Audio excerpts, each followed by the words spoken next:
Cabe la posibilidad que desde los albores de la civilización, los hombres hayan tenido diferentes encuentros con seres venidos del espacio. Numerosos investigadores afirman que en la antigüedad estos visitantes han sido venerados como dioses, pero también que a menudo los contactos no han resultado muy amistosos. Al contrario, revelan intenciones bastante inquietantes. Estamos sujetos a que nos hagan a nosotros lo que nosotros hacemos a los animales. Cuando yo llegué a la altura del sitio que estaba la gente, es cuando vi una bola muy luminosa como un balón encima de la montaña.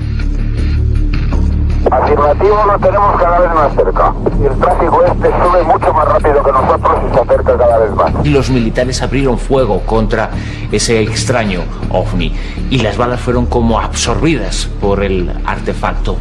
Se aproximó completamente al lado del avión. La colisión y la destrucción del avión eran inminentes. Era algo que yo nunca había visto.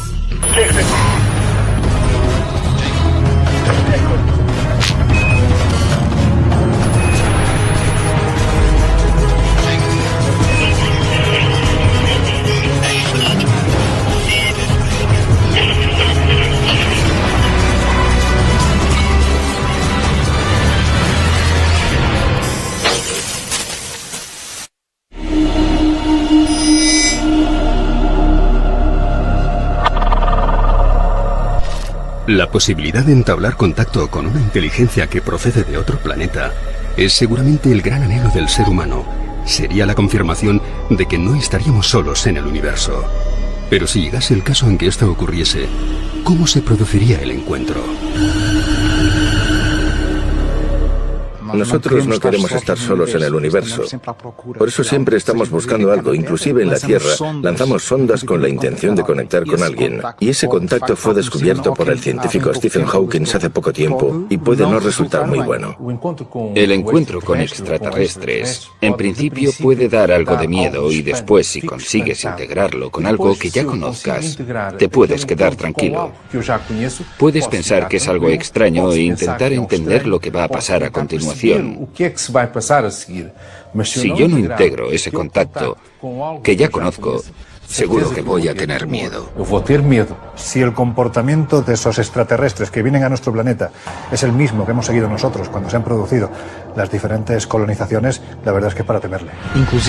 Incluso nosotros, los españoles y los portugueses, nos adelantamos a descubrir nuevos mundos y nuevos recursos y no respetamos la voluntad de esas poblaciones, obligándolos incluso a la esclavitud. Si ellos fueran tan bárbaros con una tecnología superior, estaríamos acabados. Tratando un acto absolutamente inédito en la historia de nuestra civilización, seguramente la parte emocional, la parte fundamentalmente orgánica, será de esperar una reacción muy emotiva, muy fuerte. Un contacto eventual con una inteligencia u otra es lo que vamos a tener que afrontar en el futuro. No sabemos qué riesgo supondría un supuesto contacto con una entidad alienígena. Los peligros abarcarían desde el más que probable contagio con organismos desconocidos en nuestro planeta, hasta los diversos trastornos psicológicos ocasionados ante acontecimientos que escapen a nuestra comprensión.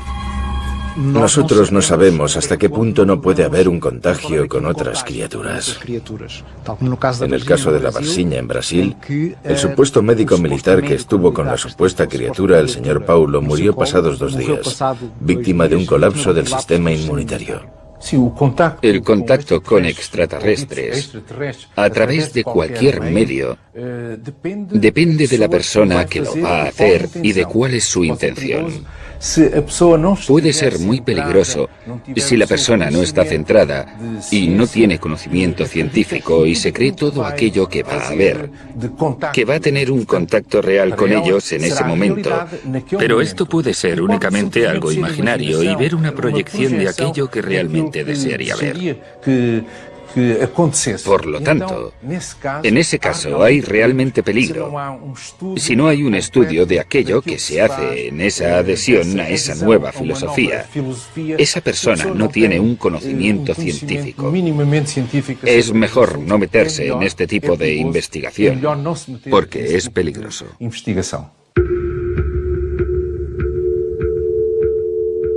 En el mes de junio de 1972, Joan Turuvalles y José Félix Rodríguez Montero protagonizaron un suceso que todavía hoy sigue sin explicación. Por lo que sabemos, estaban convencidos de que habían conseguido contactar con seres del planeta Júpiter y creían saber la forma de poder reunirse con ellos.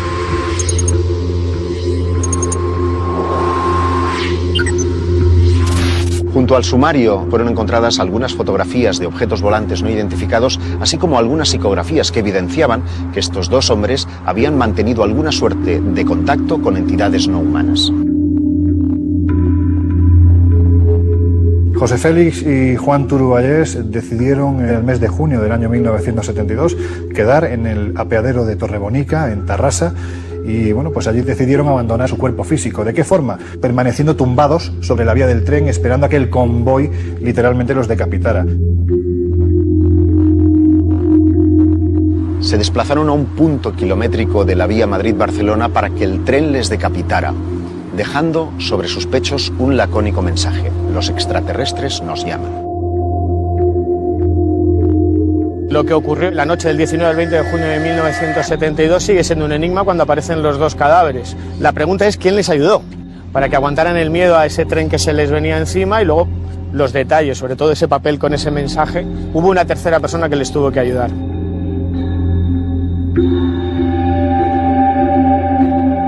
Parto de la idea de que el instinto de supervivencia haría que en el momento en el que tú intuyes la vibración del raíl, la aproximación del tren, el aviso luminoso, el aviso sonoro también del propio tren, entiendo que ese instinto de supervivencia haría que cualquiera de nosotros en ese último instante saltara, se desplazara, no permaneciera quieto. Persisten todavía más sombras que luces en este extraño suceso, que es el primer suicidio ritual acontecido en la península ibérica. Un suicidio que trajo consigo una larga polémica que se relacionaba con los hombres de negro, que se relacionaba con el querer silenciar a los ufólogos que incursionaban en el misterio de los ovnis.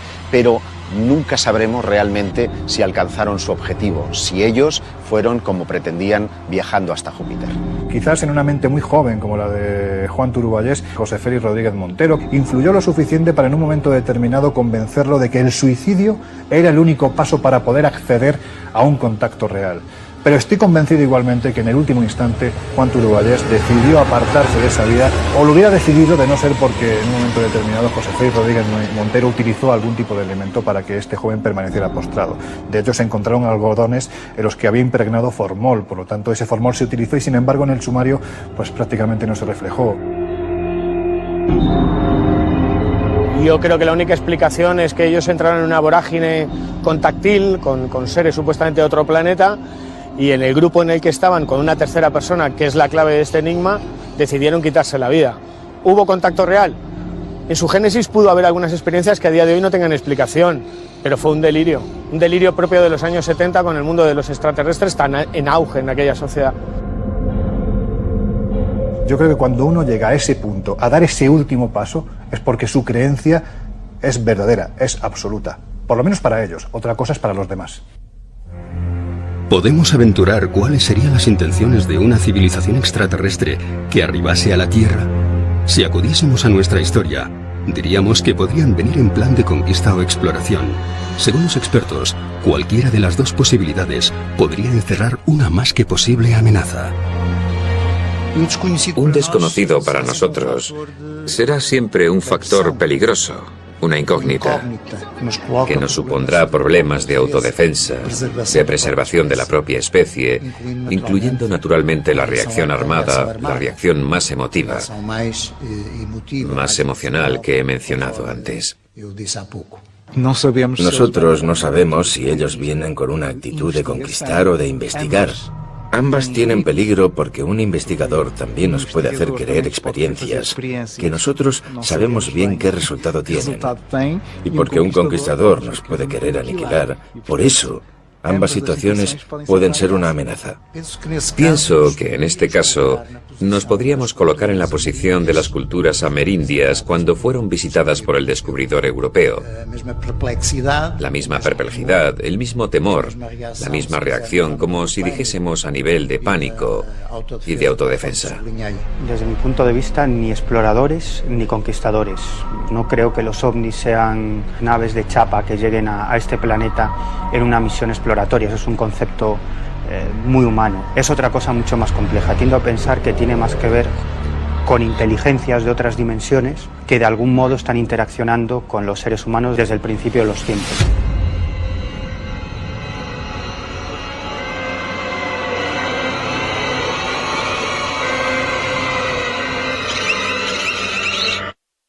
Hay muchos investigadores dentro del fenómeno OVNI que están convencidos de que somos una especie de cobaya, ¿no?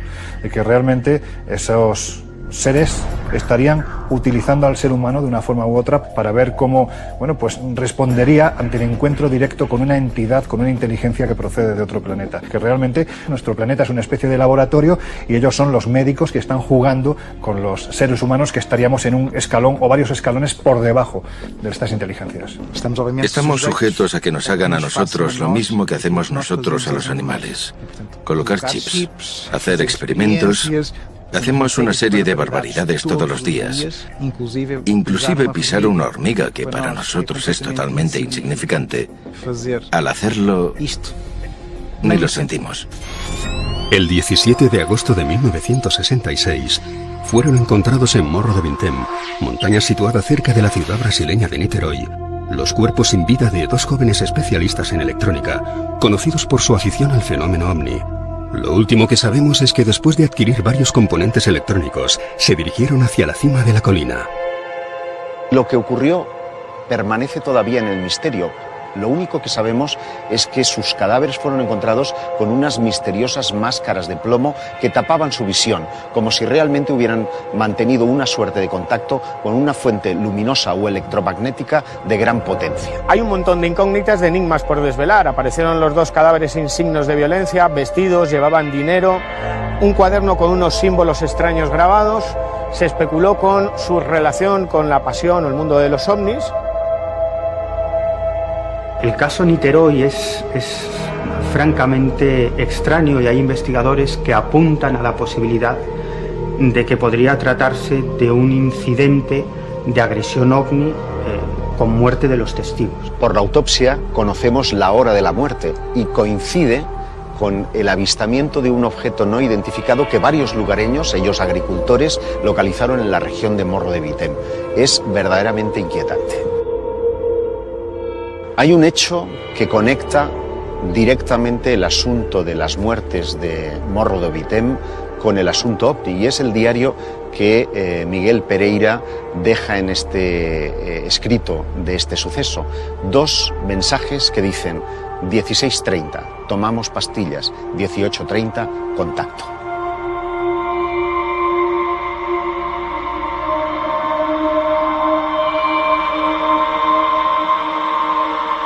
Imaginemos que todo es cierto, que hay grupos, colectivos, que mantienen contacto con seres de las estrellas a través de telepatía o de otros sistemas no físicos.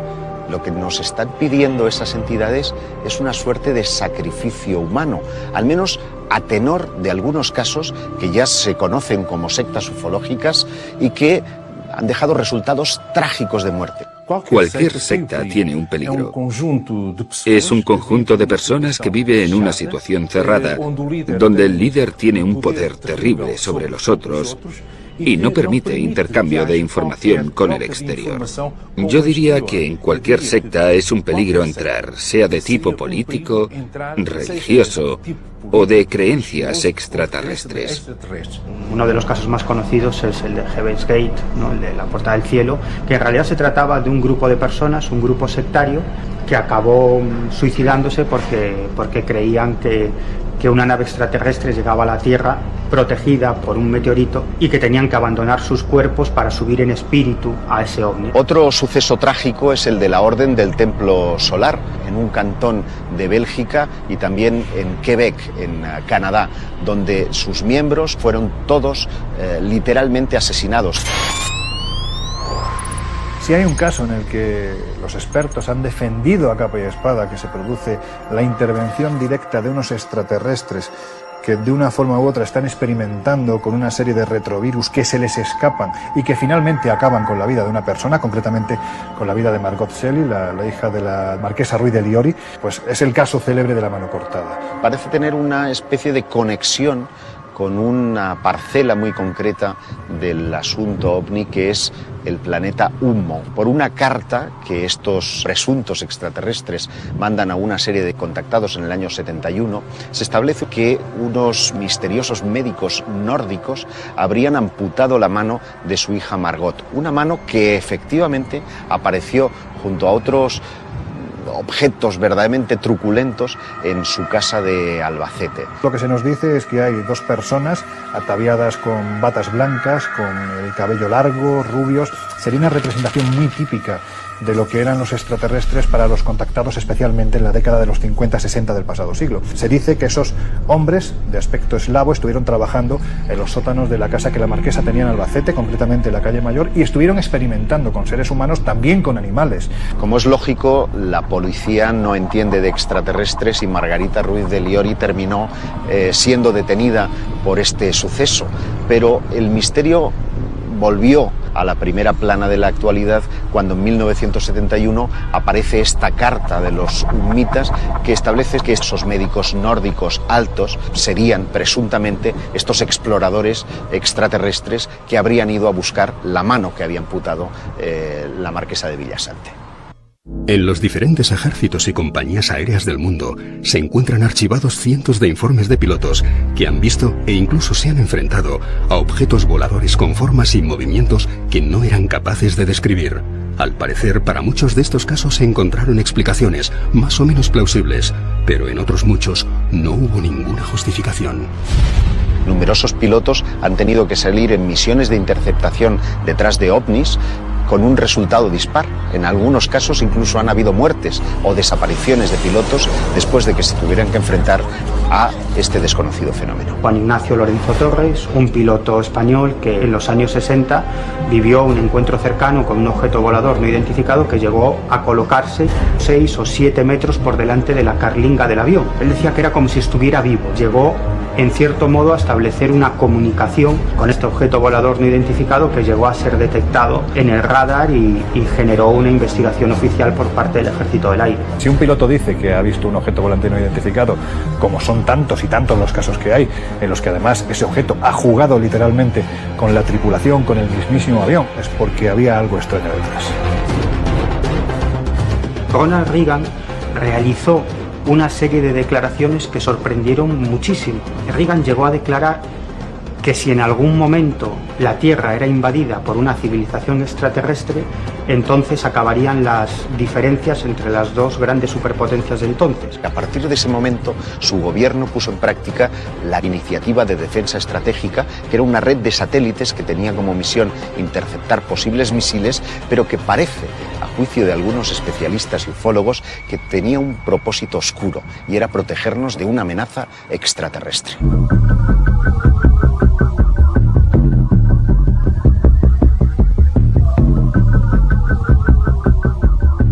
Al final de la Segunda Guerra Mundial, incluso en los países escandinavos se dieron una serie de avistamientos de objetos voladores con una serie de características increíbles que ni siquiera fueron denominados como ovnis porque no existía esa palabra, eran conocidos como cohetes fantasma.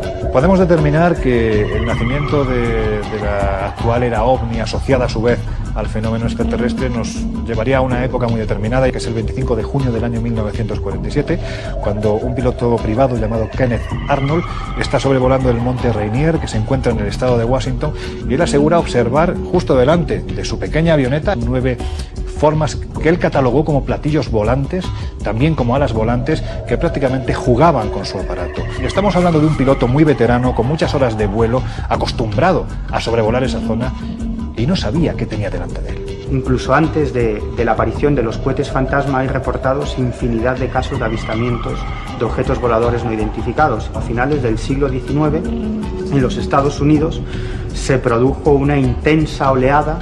No eran los modernos ovnis que aparecen hoy en día en los cielos, sino que eran una especie de Zeppelin, una tecnología imposible para la época. No solo llegó a haber encuentros cercanos con estos objetos, sino con los propios tripulantes. A partir del incidente de Kenneth Arnold, los platillos volantes, llamados así desde entonces, fueron vistos por todas partes del mundo y el supuesto conflicto entre aviones y ovnis hizo su aparición.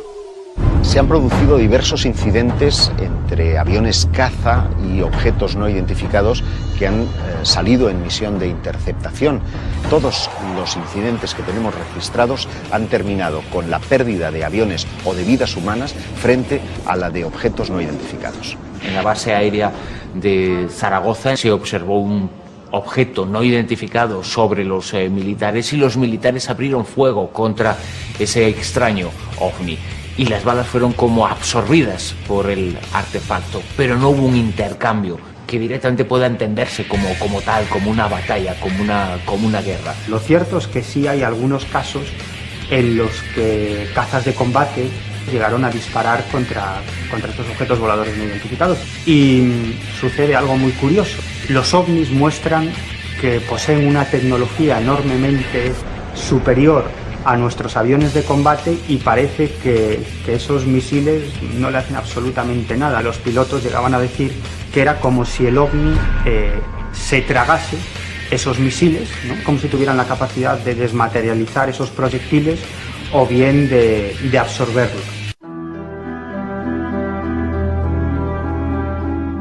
Apenas un año después de que empiece la era moderna de los ovnis, en el año 1948, Thomas Mantell, un piloto de caza, sale en una misión de interceptación detrás de uno de estos misteriosos artefactos. Persiguiendo a estos objetos volantes no identificados, el capitán Mantell ascendió hasta los 20.000 pies, transmitió a torre de control que había un objeto que le estaba persiguiendo y a partir de ahí se perdió cualquier tipo de conexión con el avión. Describía que se trataba de un objeto metálico de grandes dimensiones. Por mucho que ascendía, parecía que nunca podía alcanzar ese objeto volador no identificado. En la última transmisión que se capta en la torre de control de la base militar de Goodman, Thomas Mantell asegura primero que uno de los objetos le está persiguiendo cuando él está iniciando precisamente la labor de interceptación. Esto además lo transmite presa de cierto pánico. A partir de ahí se pierde la comunicación y lo siguiente que se sabe de Mantell es que su avión se ha estrellado a varios kilómetros de la base. Lo curioso es cuando los técnicos examinan los restos del avión y encuentran en el fuselaje una suerte de orificios como si hubiera sido empleada una arma tecnológica. Hay investigadores que defienden que en realidad el ovni derribó al caza de Thomas Mantell porque se aproximaba demasiado.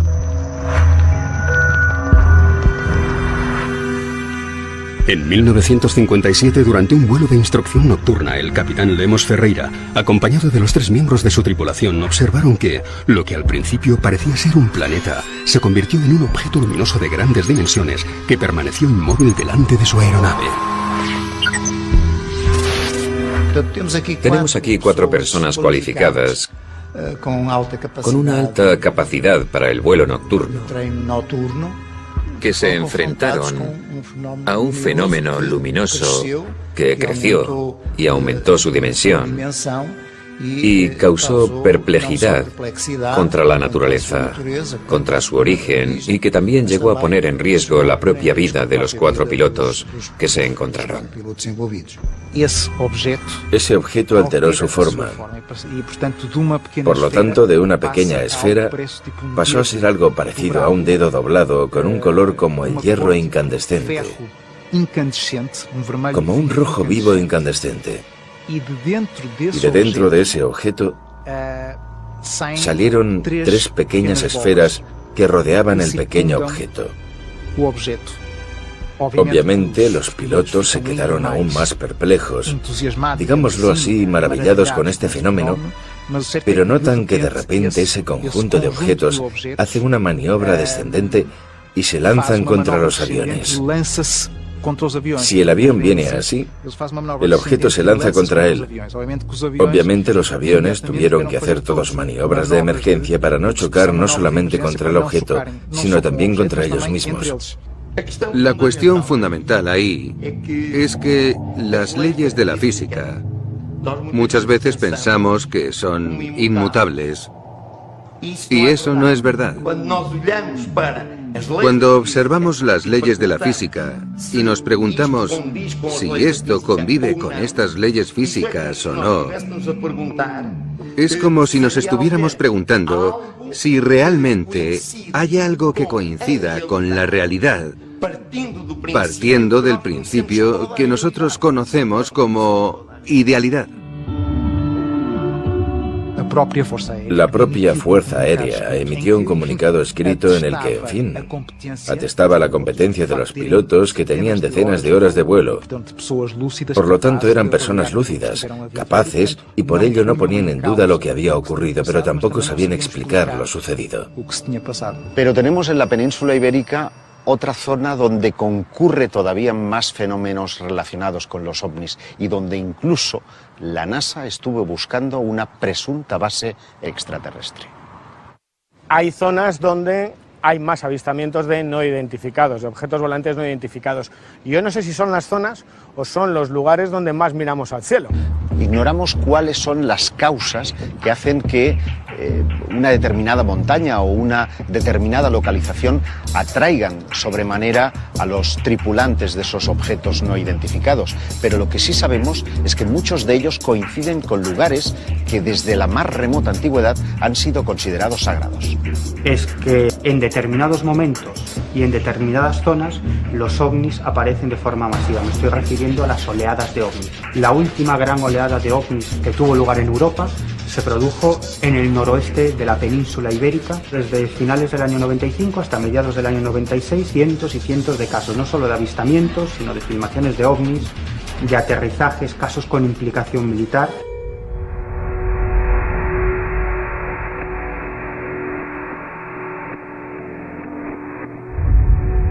En la península ibérica existe una zona concreta donde se producen un gran número de casos relacionados con el fenómeno ovni.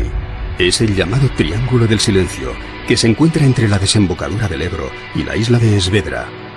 A partir del año 1976 se empiezan a recoger una serie de testimonios, primero por parte de submarinistas que acuden a la zona y que referencian cómo debajo de las aguas están observando unas luces muy extrañas. También se habla de golpes muy fuertes, sonidos muy extraños. Es un área parecida a lo que ocurre en el Triángulo de las Bermudas, donde tienen lugar avistamientos de ovni de una forma muy frecuente, de objetos submarinos no identificados que emergen del mar y que son avistadas por pescadores, y también de misteriosas desapariciones. Hay un campo magnético muy fuerte aquí en Baleares. Sóller hace unos años era el pueblo de España que más radioactividad tenía. La Sierra de Tramontana tiene una composición de hierro, o sea, es prácticamente todo hierro, y el fondo de la isla es cuarzo. A lo mejor esto sí tiene una frecuencia vibratoria que atrae o facilita este tipo de manifestaciones. Quizás dentro del fenómeno OVNI hay una ramificación mucho más extraña todavía, que es el conocido como fenómeno OSNI, objetos submarinos no identificados. Porque sí es cierto que son muchos los testimonios, no de ahora, sino podemos remontarnos cientos de años atrás. Hay crónicas en las que se referencia precisamente cómo esos objetos luminosos no solo salen de las aguas, sino que incluso en ocasiones llegan a introducirse las mismas, lo que ha dado pie a que sean muchos los testigos, también los investigadores, que piensen que debajo del agua puede haber bases supuestamente extraterrestres. O sea, aquí en Mallorca, en esta zona también, periódicamente se escuchan unos ruidos en las profundidades del mar y son como unos impactos metálicos que se escuchan. En el litoral balear, los submarinistas han detectado misteriosos sonidos metálicos. Muchos pescadores han visto emerger bolas de luz que salían del mar. En los años 70, la propia NASA estuvo cartografiando el fondo marino pensando que posiblemente pudiera albergar una suerte de base extraterrestre. Luego te das cuenta que aquí en Sóller esto de ver ovnis es un hecho muy común. Me fui encontrando con casos pues, de gente, cazadores, por ejemplo, pues, que estaban yendo por una zona que se llama Sbarranc, yendo a cazar a las 4 de la mañana y ven un ser, ¿no?, que está flotando y sale un foco de su plexo solar hacia ellos. Estos dos señores que van con un perro pues se asustan, iban armados con escopetas, claro, y le disparan, pero aquello ni se inmuta, ¿no? Cuentan que se empieza a elevar y finalmente aquello se transforma en una masa de luz, una esfera grande, y sube lentamente y se aleja. El 11 de noviembre de 1979 despegó del aeropuerto de Son San Joan un supercarabel de la compañía TAE con destino a las Islas Canarias. Cuando sobrevolaba el Triángulo del Silencio, emergió del mar un objeto no identificado que obligó al aparato a tomar tierra en el aeropuerto de Valencia. Este incidente dio lugar al conflictivo Expediente Manises.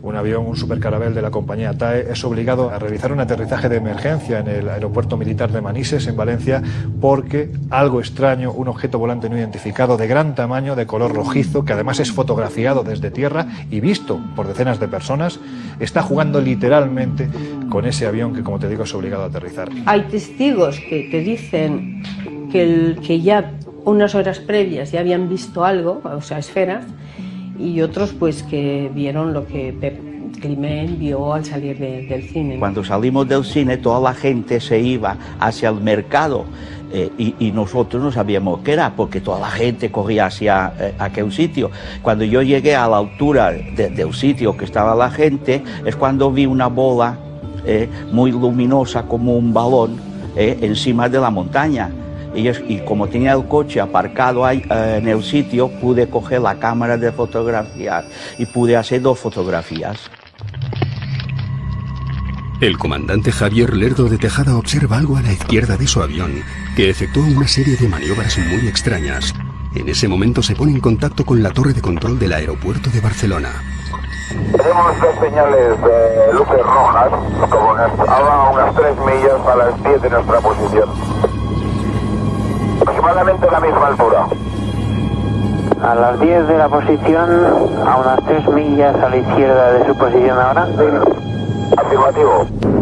Y 297, ¿me confirman las luces están en el mar o están en el aire? El avión es un tráfico y está aproximadamente a nuestra altura. Ahora estamos librando nosotros 250. Este tráfico andará por entre 23 y 26. Cae 297, ¿me confirma si va en su misma dirección? Afirmativo, lo tenemos cada vez más cerca. He incrementado el rate de ascenso, ahora estoy a través de 280 y el tráfico sube mucho más rápido que nosotros y se acerca cada vez más. 297 recibida. Barcelona, TAE 297, pongo rumbo a Valencia.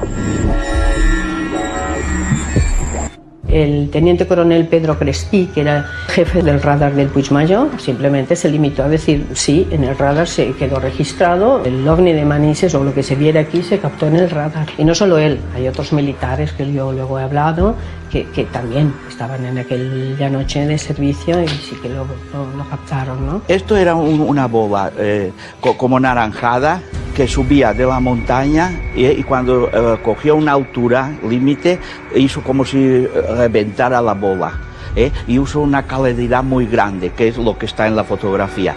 Yo solo vi esto, pero cuando vinieron los militares a coger los negativos, el capitán se dio cuenta que habían otros objetos alrededor de la bola. En contraluz miré los negativos y es verdad, parecían como si fueran naves más pequeñitas al lado de la bola más grande. Esto incluso provoca una interpelación parlamentaria, porque hay quien quiere saber, en este caso el parlamentario Fernando Mújica, quería saber qué era lo que había obligado a aquel avión a aterrizar. Testigos, protagonistas de ese encuentro aseguraron que no había explicación, era un artefacto que aparentemente no pertenecía a una tecnología conocida. Tras analizar los diferentes encuentros entre estas supuestas naves y los aviones de las diferentes fuerzas terrestres, surge la pregunta de si estaríamos preparados ante una supuesta agresión extraterrestre. no sé si estamos preparados para repeler un ataque de una eventual civilización más desarrollada técnicamente que nosotros. Las incursiones que se han producido entre pilotos de caza y presuntos ovni siempre han tenido un resultado en favor de nuestros visitantes y no en favor de los pilotos militares. Si en un momento determinado aceptásemos que hay inteligencias extraterrestres que habitan otros planetas, que además tienen la capacidad, la tecnología para recorrer grandes distancias siderales y además para entablar contacto con nosotros, yo creo que si fueran hostiles no estaríamos preparados para nada para repeler algo así, porque estamos hablando de una tecnología, de un avance incluso intelectual que está a años luz de lo que podríamos estar nosotros. En el caso de un posible contacto hostil, yo diría que no estamos preparados. Ellos pueden inclusive hacer o conseguir ingeniería para saber cómo los ovnis funcionan. No creo que haya posibilidades de tener un ataque. Básicamente sería como una escena salida de la Guerra de los Mundos. Aterrador. Evidentemente, cuando hablamos de un fenómeno que se salta todos los protocolos de seguridad de los espacios aéreos de los diferentes países, eso es algo que tiene que interesar obligatoriamente a los estamentos militares. Y es evidente que se han creado desde hace décadas a esta parte oficinas pues dedicadas exclusivamente a recabar testimonios de pilotos comerciales, de pilotos militares, testimonios también de gente de a pie que en un momento determinado han tenido un encuentro lo suficientemente contundente como para ser investigado. Robert T. formó parte de la comisión que en los años 60 estudió los denominados Force Fighter, que eran unas pequeñas esferas que acompañaban a los aviones de las fuerzas aliadas en la Segunda Guerra Mundial. La comisión ya había hecho una estimación o valoración de la posible defensa. Si eso fue en los años 60, estamos en 2014. Con seguridad estarán mucho más avanzados. Pero hay un elemento, diría, más inquietante, y es que hay rumores que apuntan a que la propia NASA o la Agencia Espacial Europea tendría departamentos al uso para el estudio y prevención de lo que hemos dado en llamar fenómeno ovni. Sucedió hace 50 años, pero es la primera vez que lo cuenta públicamente.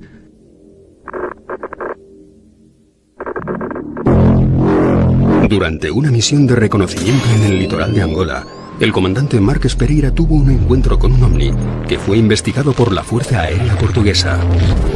En altura, el comandante capitán Marques Pereira estaba volando con su avión tripulado con más de 7 u 8 tripulantes. Y al final de la tarde hubo un silencio de radio, esperando una indicación por parte de la fragata para accionar su radar y detectar cualquier movimiento sospechoso debajo del agua, y de repente comenzamos a ver por el lado de tierra dos luces, una inicial verde y otra azul o roja, incandescente, colorida, que parecían dos aeronaves jugando. Nosotros estábamos en la oscuridad, sin el radar y sin nada. Y entonces yo rompí el silencio. Encendí la radio y hablé con la torre de control. Pregunté si había tráfico en la latitud de Dambrís, que era una ciudad en Luanda. La torre dijo que no había nada de tráfico y continuaron jugando aquellas dos luces diferentes. Después recibimos del barco un mensaje: operación inmediata, para dirigirnos hacia el barco. Conectamos el radar y nos dirigimos lógicamente hacia él. En ese momento, una de las luces, la que estaba más azul, se dirigió hacia nosotros con una velocidad casi instantánea, transformándose a medida que venía hacia nosotros en un objeto redondo, azul y blanco, sin detalles, y se aproximó completamente hacia el morro del avión, y allí fue donde se paró. Fue una cosa totalmente inesperada y terrorífica, porque las pocas ventanas se iluminaron por dentro completamente. La colisión con el avión parecía inminente. Fue algo que nunca había visto. Mi reacción fue girar el avión porque no quería colisionar, y aquello tuvo un comportamiento curioso, porque no me hizo daño, pero mantuvo su posición relativa como si perteneciese al avión. Y estuvimos así dando la vuelta durante unos 30 segundos. Al final, tal vez el sentimiento inmediato de que eso era una cosa inteligente, algo que estaba allí no por casualidad, sino por voluntad, era inteligente. Nos observaba porque después se fue y desapareció. ¿Deberíamos estar realmente preocupados ante la posibilidad de que una civilización extraterrestre establezca contacto con nosotros? Según numerosos testigos y expertos, este ya se habría producido con resultados, en algunos casos positivos y en otros inquietantemente trágicos. Habría que preguntarse si nuestro concepto de bondad y maldad se puede extender a los confines de nuestro universo. Si quisieran ponerse en contacto con nosotros, estoy convencido de que ya lo habrían hecho. Yo creo que no se trata de una fantasía, por lo menos a nivel subjetivo. Cada persona tiene su realidad, y para esa persona esto ha sido muy real. Es una posibilidad, ese proyecto de contacto, teniendo en cuenta ese desenvolvimiento a nivel cultural de nuestra conciencia, ante la posibilidad de que las próximas décadas ofrezcan sorpresas completamente inesperadas. A mi juicio no hay extraterrestres buenos o extraterrestres malos, pero sí hay un mensaje claro. Si quieres contactar, ten cuidado, porque el resultado puede ser fatal.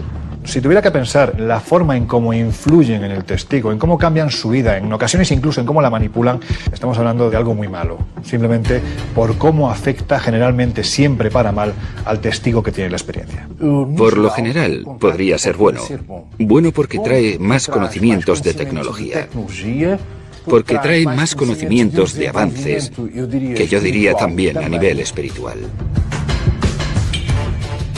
¿Estamos o no amenazados? No lo sé. Es una respuesta compleja, porque nosotros mismos podemos desencadenar una amenaza con nuestra hostilidad, porque pensemos que estamos disparando primero, y eso es hostil por nuestra parte. Por eso estamos creando la propia amenaza, una reacción por la otra parte.